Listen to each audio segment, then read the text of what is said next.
Welcome to A Fractured Mind, a discussion on racial trauma.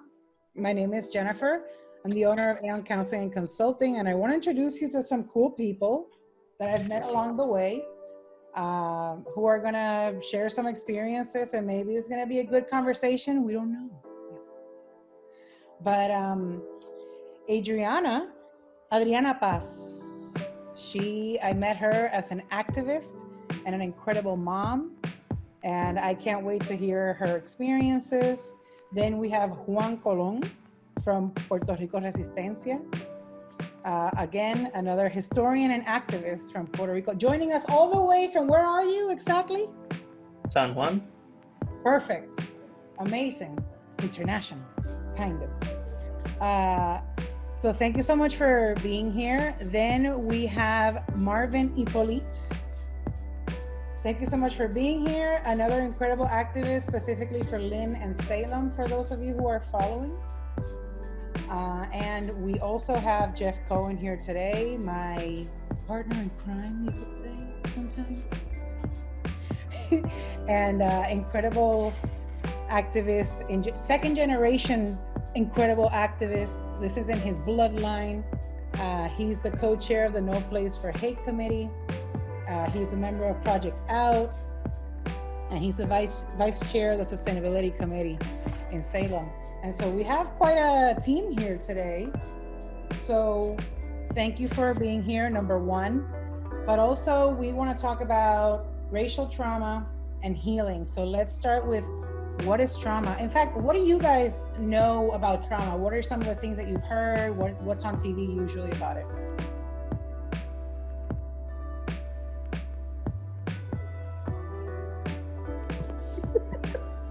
I mean, I guess I'll go first. I mean, what I know about trauma is that it can last with you forever. It's some of the things that just scar you. Some people deal with it better than others. It can change your personality, cause you to act out in certain ways. And I mean, that's really what I understand about it. Pretty much. I mean, from a clinical standpoint, it's any activity or circumstance that you can be in. Some can be traumatic for everyone, like being in a car accident, usually very traumatic, but sometimes going through a particular breakup can also be considered traumatic, not dramatic. Unless it was very dramatic and traumatic, that's fine too. So things that usually are included with trauma: hypervigilance, sleep disturbances, number one, increased startle, those types of reactions. And I think that the reason we called this meeting as almost as an emergency, so thank you so much for everyone who last minute was able to make it and get it together with Zoom. We're going to be answering questions on the channel comments and the Facebook page comments, so please ask away as we go. We'll get to them when we get to them, even if it's after the show. But basically, we're looking at racial trauma specifically for not just the overall pandemic that we're going through right now, which we had already talked about that in our last podcast, which should be starting kind of like this week when it really starts to magnify the symptoms for everyone. But now we have an extra layer of trauma where we've been watching these videos for the past several weeks of Black men being killed, and what does that mean to each of us? So this collective complex trauma is getting worse, and I know from the mental health side of things, the pandemic plus police brutality is a perfect mixture of a disaster. So let's try to heal it. But what do you guys, what in your experience, what has been going on with trauma around you right now, online, in your life? I think it's just the anger, the not knowing how to physically take care of this, right? You're going through the motions, you're isolated, and feeling like, how do you deal with this? What can you do? We couldn't do a lot, or felt like we couldn't do a lot when things were normal. What can you do in the midst of a pandemic? Right. What can you do? What should you do? If you do anything at all, you're gonna get yelled at for that too. Has that happened to anybody, anyone other than Jeff and myself? Has that ever happened? Oh, not yelled at, but I think there's other ways of being verbal assault. Definitely. Are you talking about like protests in Puerto Rico, or just behaviors that you're seeing around you? Because I'm seeing people becoming verbally assaulted with each other, just like at the grocery store. Just like, oh my goodness. Yeah, there's a lot of uncertainty. People are hostile naturally when they're in uncertain territory. Nobody knows what's going to happen tomorrow. Nobody knows what's going to happen a week or even a month from now. And that was just normal throughout the whole pandemic. Now that we have the whole riots going on, then it's just aggravated. Now everybody's completely uncertain of the future. We're probably going to see a rise in COVID cases or because of what it is. And nobody knows what we're going to be able to do about it. Government response has already been awful. So with a spike in cases. Right. And then also the beautiful tweets talking about like, if you go out and do anything about it, we'll shoot you. I feel like that's a nice message. That's a nice message for sure. Well, we're here to talk about healing pretty much. And what does healing look like? I know we had recently posted some information about healing and what people expect versus then how it actually, what it looks like. People think that healing is like meditation and breathing. And that's a part, I mean, that's certainly a part of it. But I know from a social justice standpoint, it requires a little bit more. And for those of us, because we're all kind of activists, our self-care and our healing activities should look a little different, particularly as people of color and who also have an intersectionality of different issues that come up when it comes to hatred, right? Once you hate one thing, you can hate anything. You have hatred in your heart. So one of the recommendations was to unpack trauma. I think that's kind of what we are doing right now. I think just getting together, and thank you so much for being here for this and being willing to talk about this, because that's not something that everyone is willing to do, even if they're activists at the end of the day.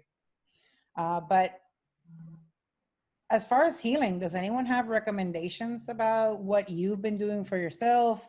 I'm going to give some tidbits also, but I wanted to hear what has been the most healing and soothing for you guys in this process. So I don't think healing is what I seek at the moment. I don't think that's something that will occur until we address the situation that's causing the trauma.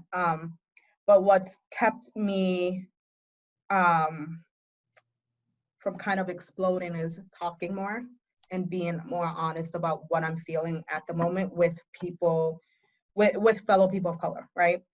I no longer occupy my time trying to, or at least try to not occupy my time educating people, explaining things.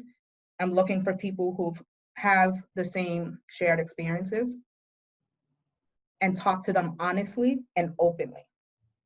Having those safe spaces to talk. That's been like the best thing for me the last couple of weeks, is being able to just say what I have to say and not worry about the people I'm saying it to, because they all feel the same. They're all walking the same path. Right. I'm kind of with Adriana. I agree with what you said, and especially about the healing. I don't, I think that's abstract to me. In the toolbox that you sent out, Jen, it talks about managing this process. And for me, I think of two different ways to do it. One is, what can I do? How can I use my privilege? What can I do to be a co-conspirator, help people empathize, maybe trying to listen more, relax more, so I can focus on what's in front of me. But the other thing is, maybe it was easier before the pandemic with the virus you know, we all need to find our safe space. And for me, it might have been hanging out with friends in person, or I'm obsessed with sports. I can't watch my sports anymore, you know? And just something where I can put myself in a place where it's just me and something else, and not the world, you know, being part of that. So I do agree with Jana. I think That's tough. That's tough because it's how do you disconnect from everything that's going on right now? I almost feel like if I disconnect, I'm going to miss out on something amazing. no, I agree, but I actually feel like in some ways, you know, we never want something good to come from something bad that's happened. Unfortunately, that seems like the only way, at least in our society. So I'm just saying that, you know, it's been more about connecting with people that either know more than I do, or are people that you can count on, you know, just in a personal way, you know, that you can be in a room with, or be on a Zoom call or a phone call with, and you don't even have to say anything. So anyway, that I look at it like managing this process. That's a good point, actually. And you're right. Like, how can we heal from something that we're still going through? Great point. I think just to speak to that a little bit, you're absolutely right. We should pivot then into how to manage it, not heal necessarily. We're not going to heal for a very long time, Adriana. You're absolutely right. The stuff that I saw just in the past 2 weeks is, I mean, this was next level stuff that you usually see in the movies when it's fake. But now we have it on camera. I think that I've been seeing a lot of groups pop up online, and especially mutual aid groups that keep supporting each other around food, necessities, anything, even if it's just listening. Wonderful people are getting together, even if it's virtually. It doesn't matter as long as you reach out. I know we were talking about this a few weeks ago, and how, you know, rates of self-harm and folks attempting against their lives are right now on the rise. And that's kind of a sad reality of everything that's happening. Remember, there's a lot of collective grief. A lot of us have lost people that we love to this process. And then now to just add a little insult to injury, now we're just killing people for no reason. It's not even the virus, which is ridiculous. I know we've been, so obviously we're having conversations, unpacking the trauma. Some people avoid trying to look at the material. I kind of disagree with doing that, because I feel like by watching it, we're recording again. My apologies. Busy. What happened at the grocery store? Oh, I was followed. Some guy decided to follow me around, looking at me like I was some kind of alien. I have no idea what was going on. Everybody had their masks. I had my mask. Decided to follow me and, you know, from afar stare at me. And that was it for me. I was like, you know what? I'm going to pay the extra money and order my food. I'm not dealing with this. Yeah. And the crazy part is that's a twofold issue, right? Just because you have darker skin and you also happen to be a female, was it a male who was following? Yeah. Oh, I wonder why. Yep. Older white male decided to follow me every aisle I went into. Yeah. So I was just like, you know what? I'll just pay the extra money and have everything sent home. Yeah. I wasn't going to deal with it. Returning to where we were talking a little bit about healing and how to manage, not heal necessarily just yet, but how do we get there, right? What's that process going to look like? How do we get all the way to a point where we can say like, okay, I feel better now? And it might be a while, but what can we start doing right now? Or what have you guys started to do already? And I will say again, I'm being more honest. Yes. And not caring how people take it. Like this is what I want from you. This is what I need. This is what your viewpoint looks like to me. What, you know, how you react to it is of no concern to me. I'm done measuring myself. I'm done trying to, you know, I just want to be more honest. I need to be honest and not have to take care of somebody else's emotions and how they will take any of it, right? So being more honest, and again, creating that safe space to talk to people who are going through the same experiences, and being able to say my truth and just not care, just say what I need to say. Well, but also to be listened to, right? Right. And not be dismissed altogether. Right. And sometimes I feel like we scream louder when people choose not to listen. So then that's kind of like how it gets worse. But what I'm hearing you say is that, because that was one of the talking points that we were going to get to next, is that you were setting and enforcing boundaries. And I want to encourage people to do this more often, because especially online, being honest and truthful about how you feel, especially, let's put out an example. It's been happening all week for me. It's a lot of my white friends specifically will post things like, looting is not okay. Those are protests. Okay, well, I'm gonna ask you nicely to keep it at the word protest, please, for me, because I feel like you're just trying to make something amazing look horrible. And sure, there are horrible things happening, but when we nicely asked you not to be a racist, you chose against it. So now anyone who's taking this like neutral position is siding with the oppressor, essentially, to me. And so saying that very clearly to folks who like worked with me, respect me, and I respect them, it's like at this point, people keep dying. If it wasn't because people were dying, then it would be like, okay, well, we can handle this. There's still the option of fighting it. But no, we're just straight up killing people now. It's unacceptable. It's unacceptable, exactly. I think there's I think there's a really big problem with institutional gaslighting, I would call it. You know, what everybody wants to call fake news nowadays, it's really just a rewording for propaganda. And we're just seeing a whole lot of news coverage that is simply false, simply completely politically loaded against anything that goes against the status quo.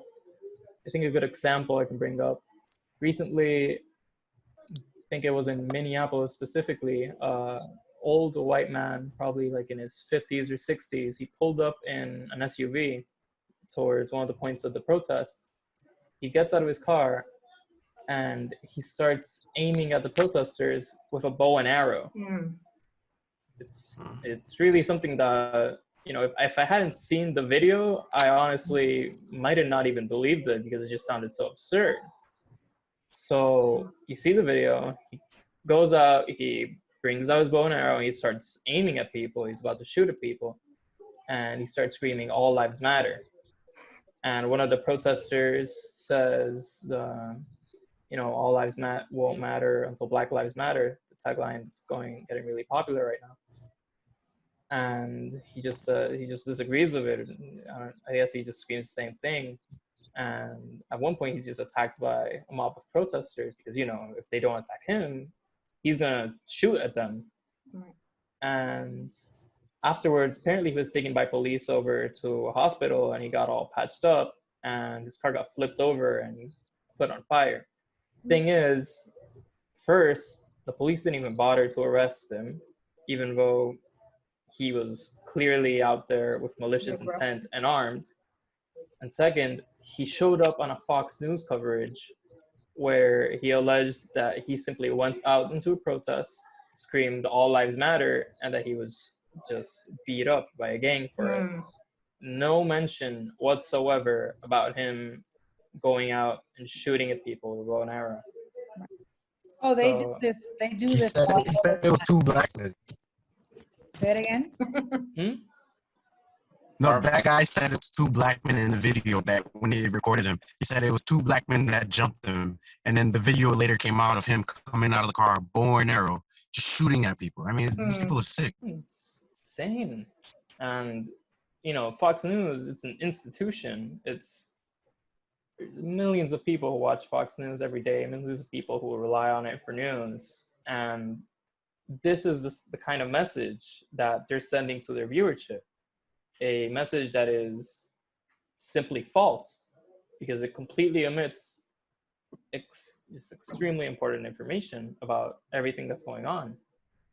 Well, to me, that just adds to the racial trauma, because from a mental health standpoint, I know for a fact that if they're taking you to the hospital, it means that they're taking you to a mental health evaluation because you must not be okay. However, we know that statistically, if you're darker, then they're just gonna take you to the precinct. You're just gonna go on down to the jail, and that's it. They'll book you, and then that's that. And then we know also that a lot of people of color go without any type of psychiatric medication in prisons. Granted, they get abused a whole lot, I understand that, but there's also people who legitimately need it. And they should be in a hospital, but because of the color of their skin, they're sent to jail instead of for an evaluation, if you will. And then the message that I get from that is just like, well, then you don't matter. You just don't matter at all. You're not worthy. You're always the criminal, not the victim. Mm-hmm. That's the issue here. You see an actual criminal and he's white and I'm standing next to him, you're gonna think I'm the criminal before you ever thought that white person was. And you give them the benefit of a doubt. You can take them to Burger King, give them water, but that's not offered to anyone else. Even, you know, you can, yeah, it's just, there's just a lot of components here that we have to navigate through on top of just everyday things. And it's a lot of burden for any one person to have to deal with. I don't know if you guys do this, but when a particular situation affects a friend of yours, do you feel that it affects you too, even if you're not directly affected? Of course. Yeah, that's solidarity. Right. That's one of the things that's been killing me, because, like, you know, I have a ton of friends from all backgrounds. That's how my city is. It's super diverse, and it's crazy. I'm seeing some of my Asian American friends, some of my Latino friends. You know what I mean? Some of my black friends that they're sharing stuff about looting, saying, "Oh, this discredits the movement." And it's just like, you know, it's like, yo, bro, that could have been me. You know, we hang out together, we play sports together, we go to the club together. Like, you can't see me in that. You know, it was kind of hurtful because it was like, damn, man. You know, the media, white supremacy, it's so ingrained in all of us, even me. You know, that, you know, they could look at somebody that looks like their friend and completely fall for the right wing messaging. You know? Yeah, I agree. And I'm also learning, unfortunately, I feel ashamed sometimes. My wife is Chinese, and she's been talking about, you know, prejudice against Asian Americans for a long time. And maybe I've dismissed it a little bit because it's not as obvious. And yet it happens. And, It's not you as know, obvious Kevin yet. Hart. Yet. It's not as obvious yet. Obvious yet, yeah, well, to me. And Kevin Hart did a video the other day. He was talking about the incident in Central Park, and he said the woman said to the black man, she started out saying, "You're black," and his point was that in our society, just that is a crime to a lot of people. Okay, and we, you know, there's a lot of people who fortunately are standing up and protesting, but too many people that we know or in our society are pretending that this isn't happening.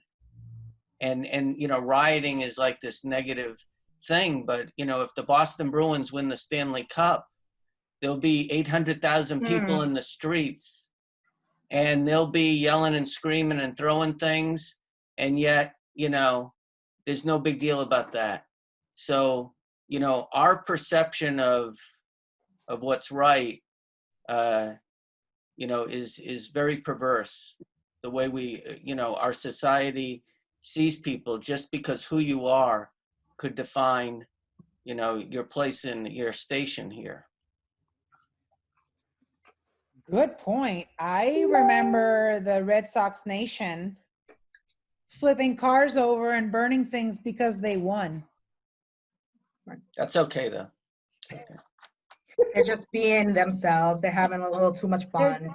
They were just kind of a little bit drunk. Or one of the best things I heard this week is the protesters are drunk on the alcohol they looted.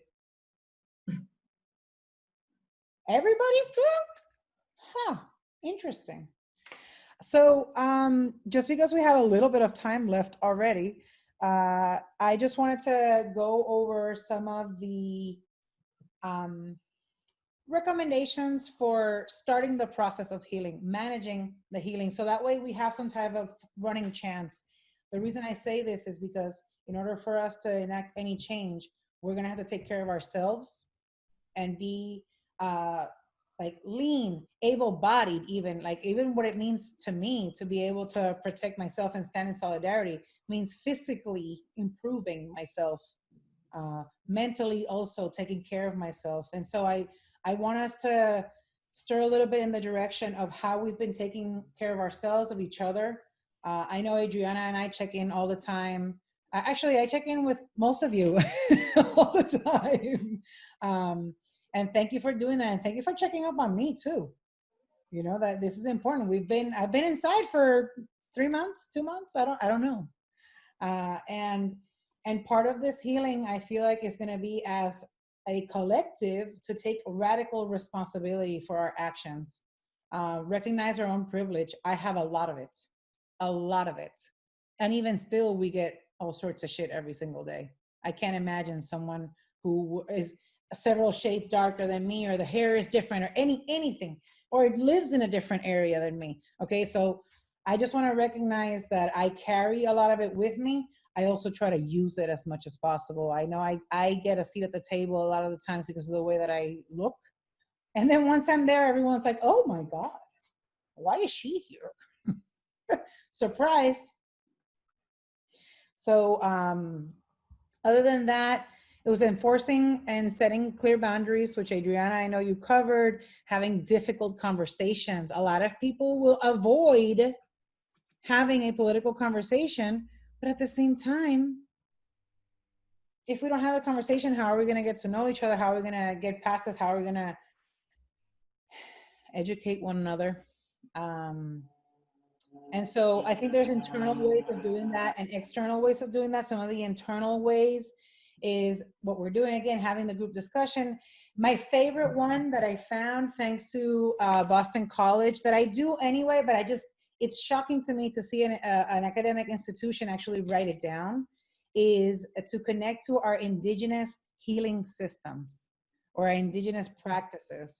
And I know for me personally, that means to get a little more connected to some of the Cuban roots in my family, and to take care of myself and to take care of myself and ask guides and use ancestral energy specifically to drive this forward. And I don't know what that means to you guys, but I thought that was fascinating, because every single culture that is represented here today has a different indigenous practice. So what do you guys think about that? Yo, honestly, I think that's huge, because I'm Haitian American, I'm first generation. And, you talk about racial trauma, when the French colonized the island and tried to take away our Africanness, one of the things is they brainwashed the population to think that voodoo and the traditional African spiritualism that they practiced was evil, even though it was the thing that gave the slaves the strength to fight for their freedom. And now I'm going back and I'm reading this stuff, and it's so weird for me as a Black man to feel icky about something that gave my ancestors strength, because colonialism says it's wrong, and it's not. And so I think there's something empowering about that, especially for us to do. For sure. And I'm not even talking about religion. I'm talking about just like indigenous healing systems. Okay, a lot of our ancestors were using herbs and spices and just like different methods of handling things and to reconnect with that will give you that push forward. Anybody else want to comment on that one specifically? I was gonna say that's the herbs. I've been researching herbs and trying to grow them here at home. I grew up with my mother and my grandmother, always having remedies with herbs. Everything was solved with that, and it worked. And it was something that I didn't carry, unfortunately.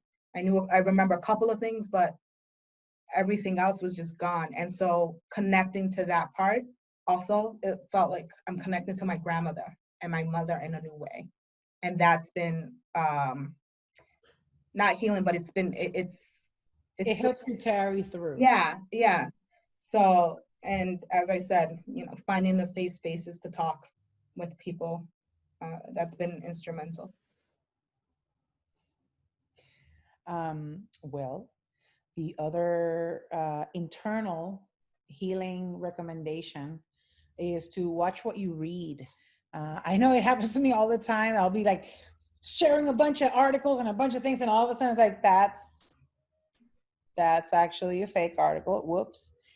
That, and also this whole time, I don't know if you guys have noticed that some of us have been reading a lot more since we've been inside, and right, what a great time to educate ourselves in some bigger issues. So I've been encouraging people to read some of the classics, some big classics that relate to moments like these. What are you guys reading?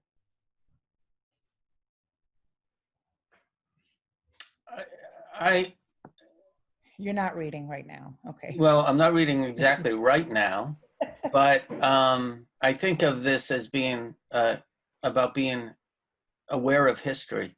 A lot of people think this is the first time that we've ever had any kind of social unrest. They don't know about what happened in Tulsa 99 years ago, okay? Where for 80 years it was covered up. They don't know that in 1968, the same thing happened in Watts and Detroit and places like that. And so I'll just take what you said and extend it a little bit. If we learn something important about what's happened in the past, or what we could do, we need to share it with people. And I think since the virus, a lot more people are obviously on social media and sharing things and maybe participating in stuff. And we can't forget about, we need to learn that we've never fixed anything in the past. It's happening again, okay? So, yeah, I'm not reading as much, but I'm trying to pay attention and sharing what I learn. A few people on this call, I think everyone said something about listening, and it's listening and learning. I know I have a long way to go. So yeah, so I'm not reading as much, but hopefully I'm listening. Thank you for listening, Jeff. I know we just had a talk about that. I had to. I'm sorry, I had to. See, learning. I see, but thank you. Oh no, for real. What about external healing practices? So these are the things that we do to kind of like heal our soul or our mind, which is kind of like, for me, what's been going nonstop this whole time. It's like now more than ever, it's like now I can't give up and now I can't stop, because with the whole COVID thing, it was either we sit back and allow it to happen and just like, okay, let's just wait it out, or we push in and we press forward. And I felt like I had to press forward, and I feel like it's exhausting. It's exhausting. External healing, creative expression, movement and exercise, any outdoor spaces. Any experiences with those, you guys? I'd like to follow what Jeff was talking about right now a bit. And I'd like to say that it's definitely very important to be both aware and critical of history. Right now, a lot of people, just as you said, are thinking, oh no, this is the first time something like this happens. It might be the first time. Well, no, it's not even the first time in their lifetime. Ferguson was just a few years ago. But a lot of people just don't see that for over a century now, there's been international condemnation of the US racial state of affairs. But some people will think, oh no, we live in a post-racial society, or oh no, there's no such thing, or why would anybody talk about that? Why would anybody criticize that from outside? There's been criticism from inside and outside the United States for decades upon decades. And knowing this helps us not just to understand our present position, our current conditions, but also to understand why it's so important to struggle against it. Because, you know, if our grandparents 60 years ago were going through the same discrimination, the same problems that racism causes as we're going through today, all the more reason why we should be standing up and we should be organizing and we should be taking care of each other in the light of these conditions. Exactly. I'll be honest, taking care of myself is not something that I learned until I was like a full-on adult, and I'm still learning. I've been taught, go, like there's an issue, just go do something about it. Your emotions, save that for later. But there was always, later would come, something else is happening. So you never have that time to process anything. So I think that the other thing is learning about self-care, and then learning what that means for you. And that means discovering, in most cases, what that will mean for you. I'll be honest with you, they made us write about it in grad school endlessly. And I thought it was ridiculous. I'm like, why are you making me write so much about this one issue that seems so simple? Like, yeah, well, you know, I watch some television and take it easy at night. Mm-hmm. No, that's actually not the definition of self-care whatsoever. I would actually like to read a particular self-care definition that I found, again, from the Boston College Alumni Advisory Board. And they say that self-care is deliberate and should be self-initiated to promote and maintain overall wellness. These are, whether done in groups or individually, the key is to minimize negative intake of information, including social media outlets or discussion, in an effort to enhance personal well-being. Self-care should involve activities that bring some pleasure and promote healthy lifestyle to offset the effects of race-based stressors. Okay. I mean, after that is when they go into the indigenous healing practices or healing systems, what they call it.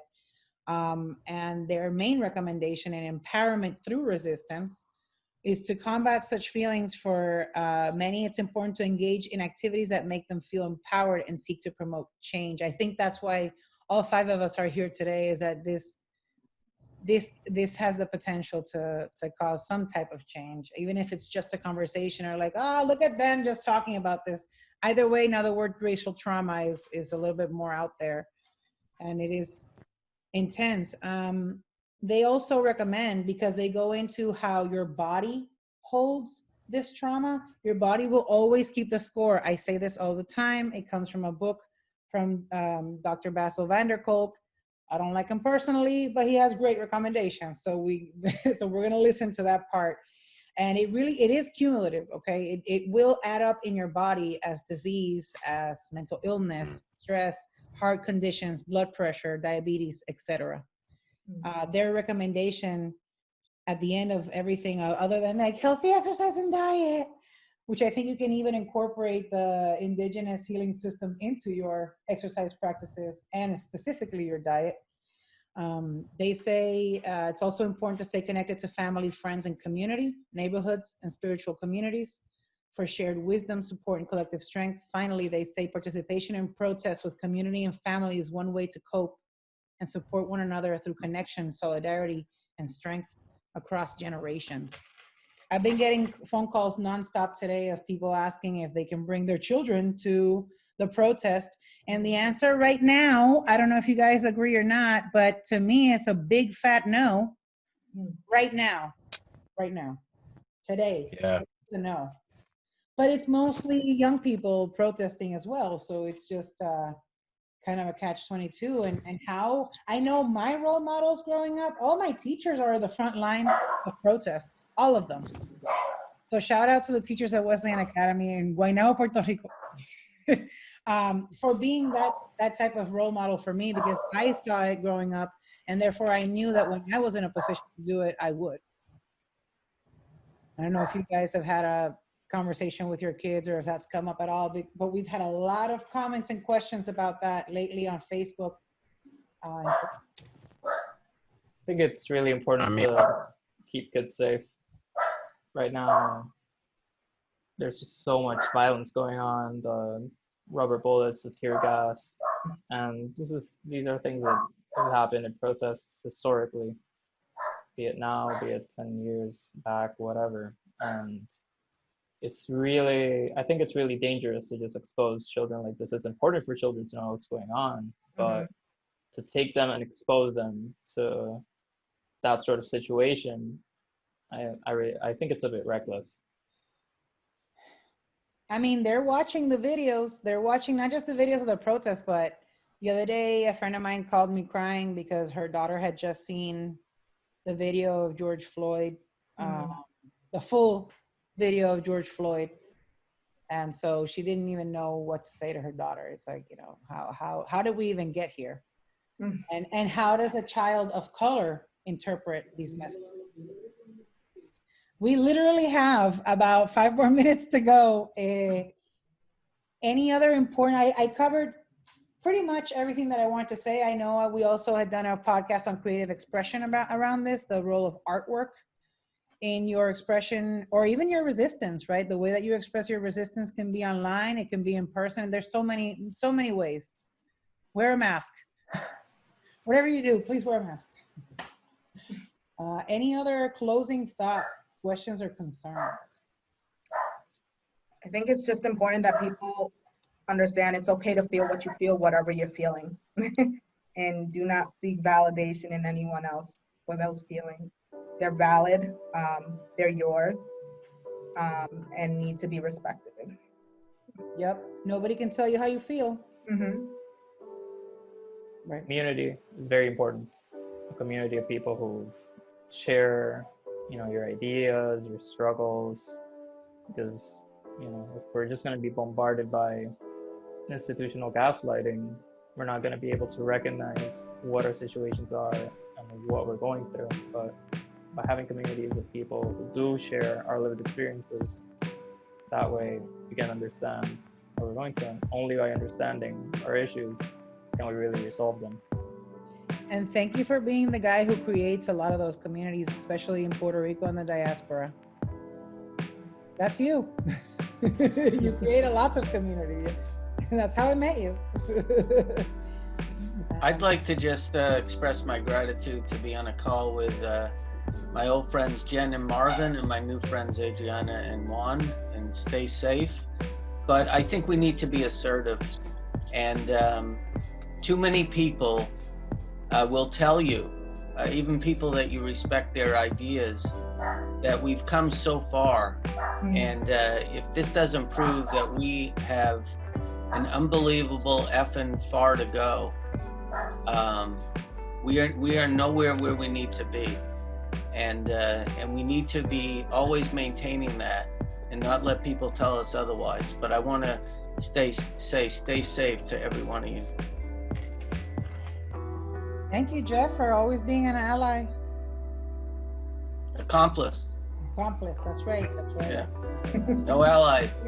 You're right. Wait, what about Marvin? Right, Marvin? Closing remarks. Yeah, for real. Thank you, gang. Thank you, Marvin, just for being here, even still, and talking about your experience. So, yes, exactly. Thank you guys for being here. If we feel like we loved it, we can do it again. Let me know what you think. Comments below. I don't know. Let's do the whole YouTube thing. Subscribe or whatever. I don't know. Thank you so much, you guys. You guys are amazing, and I feel safer in the world because you're here. Thank you. Bye-bye. Thank you for doing this.